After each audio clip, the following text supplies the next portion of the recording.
Évangile de Jésus-Christ selon saint Jean. Avant la fête de la Pâque, sachant que l'heure était venue pour lui de passer de ce monde à son Père, Jésus, ayant aimé les siens qui étaient dans le monde, les aima jusqu'au bout. Au cours du repas, alors que le diable a déjà mis dans le cœur de Judas, fils de Simon l'Iscariote, l'intention de le livrer, Jésus, sachant que le Père a tout remis entre ses mains, qu'il est sorti de Dieu et qu'il s'en va vers Dieu, se lève de table, dépose son vêtement et prend un linge qu'il se noue à la ceinture. Puis il verse de l'eau dans un bassin.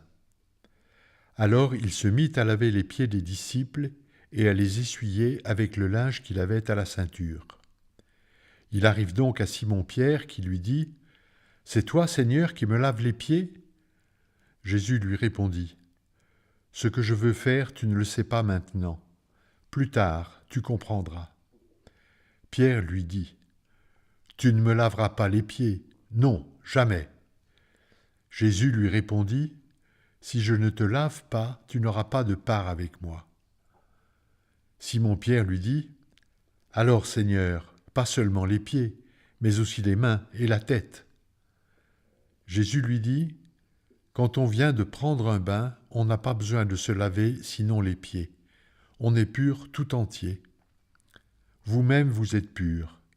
Mais non, pas tous. » Il savait bien qui allait le livrer, et c'est pourquoi il disait « Vous n'êtes pas tous purs. » Quand il leur eut lavé les pieds, il reprit son vêtement, se remit à table et leur dit « Comprenez-vous ce que je viens de faire pour vous ? Vous m'appelez Maître et Seigneur, et vous avez raison, car vraiment je le suis. Si donc moi, le Seigneur et le Maître, je vous ai lavé les pieds, vous aussi, vous devez vous laver les pieds les uns aux autres.